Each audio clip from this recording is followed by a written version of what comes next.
Bonjour mes amis, il peut être insupportable de se sentir piégé dans les griffes d'un pervers narcissique.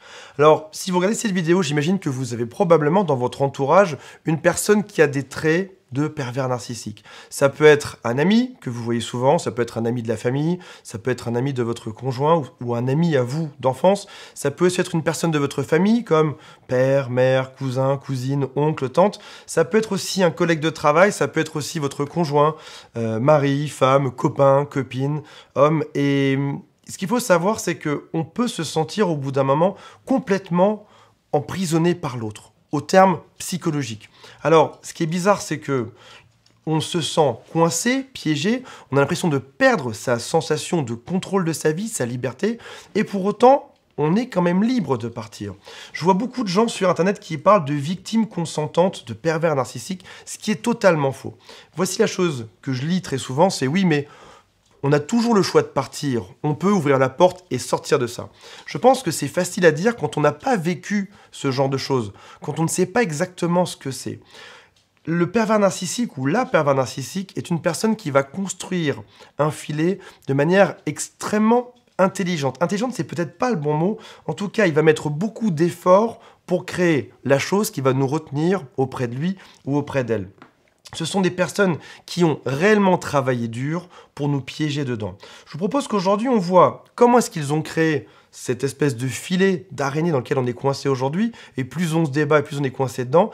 Et la deuxième chose, c'est quelle est cette phrase qui nous permet de sortir de ça, comment faire pour retrouver une vie qui est beaucoup plus heureuse après, comment faire pour retrouver son bonheur, sa liberté, et de retrouver enfin le contrôle de sa vie. Avant qu'on arrive sur ces conseils, je vous rappelle que vous pouvez vous abonner si vous le souhaitez. Cliquez juste sur je m'abonne, puis sur la cloche pour recevoir une notification quand une nouvelle vidéo va sortir. Deuxième chose très importante, il y a un quiz qui s'appelle « Est-ce que la personne que je suspecte d'être pervers narcissique l'est vraiment ou pas ?» C'est tout simple, c'est gratuit. Que vous soyez sur smartphone ou sur ordinateur, vous cliquez dessus et vous allez voir qu'il y a une vingtaine de questions. Vous dites oui ou non à chacune des questions et vous avez un bilan à la fin avec plein de conseils pour avoir une vie beaucoup plus heureuse après. La troisième chose qui me tient beaucoup à cœur aussi, c'est que... beaucoup à cœur. Beaucoup avec un T à la fin. C'est comme ça. Français selon Antoine. Beaucoup à cœur. Troisième chose, c'est que... Et j'arrive sur un sujet qui est très sensible. Lorsqu'on est victime de pervers narcissique, c'est souvent le signe qu'on est une personne avec beaucoup d'empathie.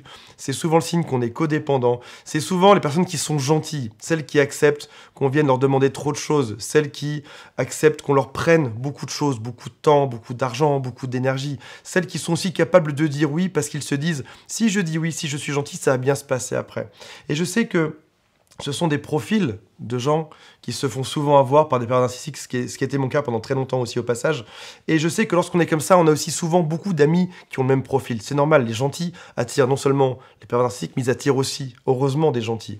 Et donc aujourd'hui, vous êtes ambassadeur. Si jamais vous avez des amis qui sont très gentils, qui sont victimes de ça, c'est votre rôle. Je vous donne tout ce que je sais. Ce sera à vous après ça d'ordonner tout ce que vous savez sur le sujet pour faire en sorte qu'ils aient des vies heureuses. Alors revenons sur la création de la toile qui a pris du temps. Cette toile est née pendant la phase de love bombing, celle du début, où le pervers narcissique vous donne tout ce que vous voulez. Il vous donne tout, et en même temps qu'il vous donne tout, il construit sa toile. Il va se demander, qu'est-ce que la personne en face de moi a comme faille aujourd'hui que je vais pouvoir exploiter juste après? Est-ce que cette personne a par exemple besoin que je la rassure? Est-ce que cette personne a besoin que je l'admire? Sur quel point elle a besoin que je l'admire? Est-ce qu'elle a besoin d'être mise en confiance? Est-ce que le couple est important pour elle ou pas? Est-ce que les enfants sont importants? Est-ce que l'argent est important? Est-ce que la maison est importante? Donc c'est une phase pendant laquelle ils vont juste vous regarder pour ensuite pouvoir vous analyser et pour pouvoir vous détruire. Et ensuite, lorsque cette phase de love bombing est terminée, on va arriver dans la phase qui est beaucoup plus dure après. Celle qui ressemble globalement à du harcèlement et qui va s'éloigner, enfin qui va durer pendant des mois, des années, parfois même des dizaines d'années. C'est un supplice qui est long et souvent, ils vous font souffrir jusqu'à ce que vous en puissiez plus. Dès que vous en pouvez plus, ils arrêtent un petit peu. Et puis ils recommencent après ça, derrière, à resserrer les taux jusqu'à vous avoir totalement sous leur contrôle. Donc par exemple, une chose qu'ils peuvent faire, c'est vous reprocher de penser différemment d'eux. Vous avez un avis, ils en ont un, mais non, vous n'avez pas le droit de penser différemment d'eux. Il faut penser comme eux. Et si jamais vous avez la force de dire « Mais non, non, je justifie, je pense comme ça. Un point, c'est tout. » Ils vont insister, ils vont revenir dessus. « Mais non, mais... » Puis sache que dans les magazines, ils disent plutôt ça, et ta mère dit plutôt ça, et tes amis pensent différemment. Et regarde, lui là-bas, il fait comme ça, et regarde elle là-bas. Et ils vont insister, jusqu'à ce que vous acceptiez. Si jamais vous acceptez pas, ils peuvent entrer dans ce qui s'appelle la rage narcissique, ils vont exploser de colère, et comme ils savent que, au final, vous voulez que le couple se passe bien, ou que la relation se passe bien, vous allez finir par céder, par gentillesse, en vous disant « ça, c'est un sujet sensible, je vais pas revenir dessus, je vais juste rien dire. J'ai un avis qui est différent, mais je vais pas le donner », et c'est là que ça commence. On s'interdit de donner son avis, de se comporter comme on l'aurait fait en principe. Donc, ils vont vous contredire, vous rabaisser. Et ce qui est d'ailleurs intéressant, c'est que lorsqu'on en parle à des amis, si jamais on dit voilà ce que je vis, c'est un enfer, et qu'on décrit la chose au quotidien, par exemple, voilà, il m'a traité de, ou alors il ne m'a pas parlé pendant 3 jours. Vos amis vont vous dire mais c'est pas très grave. Oui, parce qu'ils sont toujours sous le radar. Vous savez, c'est des petites pichenettes psychologiques, des petites remarques blessantes pour vous rabaisser en permanence, juste dans la limite de l'acceptable. Et ça arrive dans plein de couples, de s'énerver, de se fâcher. Sauf que c'est pas le quotidien, c'est pas chaque jour de toute l'année. Là où eux font un petit peu mal tous les jours pour nous rabaisser. Donc au bout d'un moment, c'est comme si c'était interdit d'avoir sa propre opinion. Ils vont aussi vous isoler des autres parce qu'ils savent que vos amis, vos proches, votre famille pourraient aller dans votre sens et dire que vous avez raison. Ils ont besoin d'isoler leur proie pour vous faire penser exactement ce qu'ils veulent derrière. Et n'importe quel ami qui vous soutiendrait serait une personne qui serait dangereuse pour votre couple, votre binôme ou votre amitié. Après ça, on peut arriver, si jamais on ose dire le contraire de ce qu'ils pensent, on peut arriver à la punition. Une punition, ça peut être une gigantesque rage, des insultes, des cris, le fait qu'ils vous rabaissent. Ça peut aussi être totalement silencieux, ça peut être un mur de pierre. Et encore une fois, si vous en parlez à vos amis, vous dites voilà, l'autre ne me parle pas depuis une semaine, vos amis vont vous dire bah, c'est pas grave. Ta femme boude, ton homme boude, il est triste, il fait une petite dépression, c'est pas grave. Sauf que ce qu'ils savent pas, c'est que vivre une semaine, ou même quelques jours, ou même 3 semaines, 4 semaines, avec une personne qui ne donne plus aucun sentiment, plus aucune expression d'amour, c'est extrêmement dur. C'est nous rabaisser en nous faisant comprendre qu'on est juste un objet autour d'eux. Ils peuvent aussi utiliser vos proches, s'ils savent que ça va vous faire du mal, c'est par exemple « moi je te connais bien, je vais leur dire qui tu es vraiment, je vais leur dire quel type de personne tu es ». Alors qu'en fait, on a tous des qualités, on a tous des défauts. Le pervers narcissique aussi a des qualités et des défauts. La preuve, son défaut, c'est d'être pervers narcissique. Et c'est la vie. Et c'est pas en critiquant, en allant dire du mal aux autres, que vous allez être différent. Mais ils vont jouer là-dessus en disant, voilà, je vais détruire ton image, tu ne seras plus rien après moi. Ils peuvent jouer sur l'argent, sur tout ce que vous possédez, sur le rappel de vos responsabilités. Ils peuvent aussi s'inventer un code moral.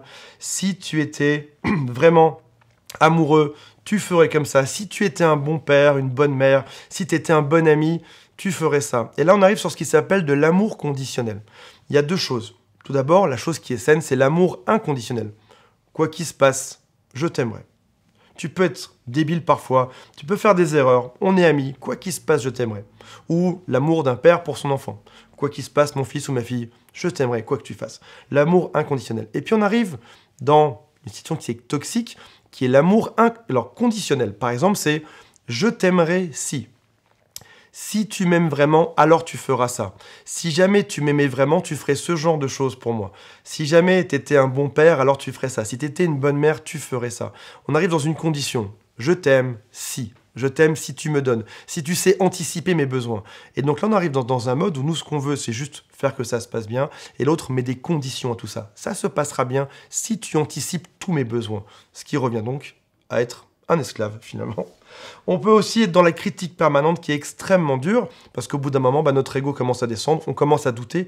On a tous des défauts, tout le monde. Barack Obama, prenez n'importe quelle star de cinéma, n'importe quel homme politique, n'importe quelle personne peu connue a des défauts. C'est normal. Sauf qu'au bout d'un moment, le principe d'un couple ou d'un binôme, c'est pas de critiquer l'autre, c'est de les accepter. Tu m'as pris avec ses qualités, ses défauts, tu vas les accepter. C'est tout. J'ai des qualités, j'ai des défauts. Et heureusement, on va faire un exercice ensemble qui peut vous aider à tout changer. Ça consiste à être vrai avec soi et à se considérer. Quand on manque de liberté, quand on n'ose plus rien dire, au bout d'un moment, il faut se dire « tu es toi ».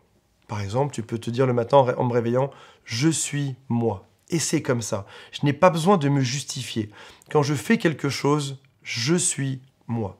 Si aujourd'hui, tu as envie de faire la chose que tu veux, d'aller voir les amis que tu veux, d'aller faire n'importe quel achat ou exactement ce que tu veux, tu es toi. Tu peux faire ce que tu veux aujourd'hui. Tu es toi, donc du coup, tu n'as pas besoin de prétendre être quelqu'un que tu n'es pas.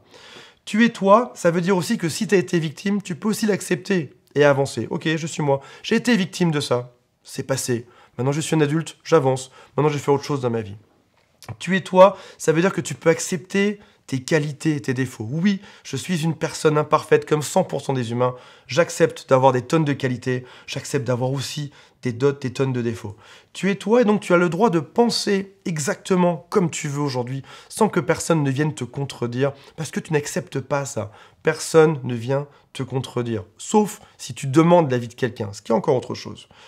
Quand on te contredit, tu peux juste te dire « c'est la décision que j'ai prise car je suis moi ». J'ai pris cette décision et je vais le faire. Sans justifier, sans argumenter, sans monter sur le ring de boxe. Le pervers narcissique adore ça, les batailles où on va argumenter. Il va partir dans tous les sens. Tu vas parler d'un élément du quotidien. J'ai décidé que j'allais m'acheter un vélo. Il va te parler, tout d'un coup, il va argumenter, te parler d'une chose que tu as dite il y a 6 ans, ou de ta mère, ou d'un truc politique. Il va te parler de n'importe quoi d'ailleurs, parce qu'il adore ça. Argumenter n'importe comment pour te rendre juste fou.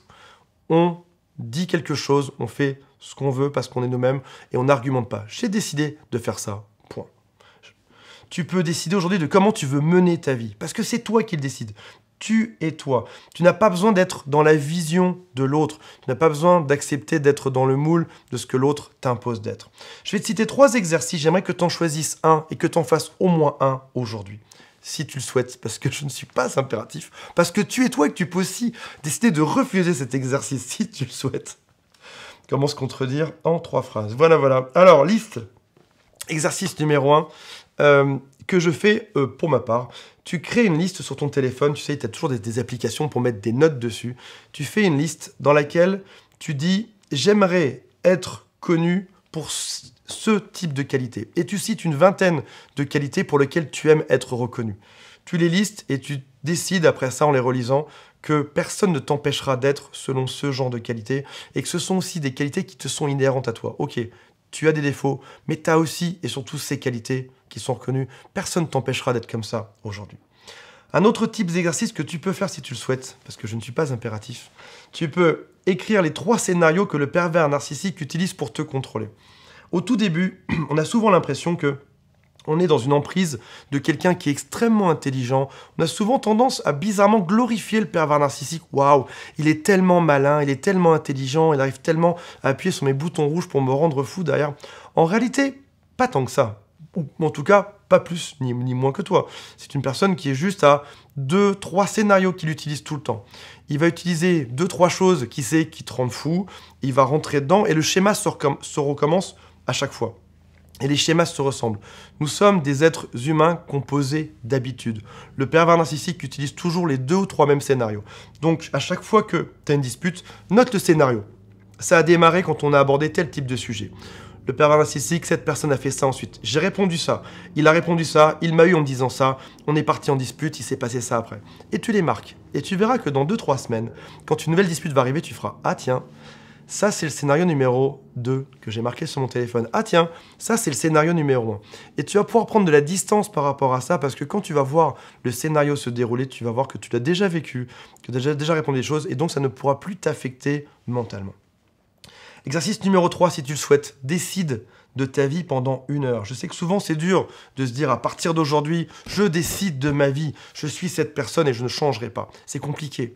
Et peut-être que tu peux te dire de 11h à 11h30 aujourd'hui ou de 11h à midi, je vais décider de ma vie. Tous les choix que je fais, c'est ceux que je veux.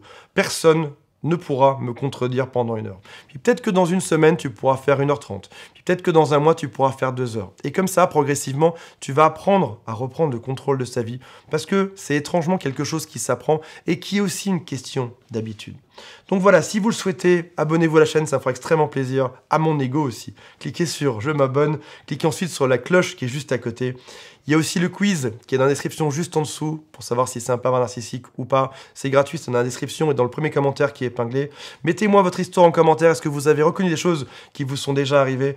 Et aujourd'hui, surtout, faites la paix avec vous-même et rappelez-vous qu'il faut se répéter « Je suis moi, je fais ce que je veux, je n'ai pas besoin de me justifier ». Salut à tous mes amis, on se retrouve très bientôt.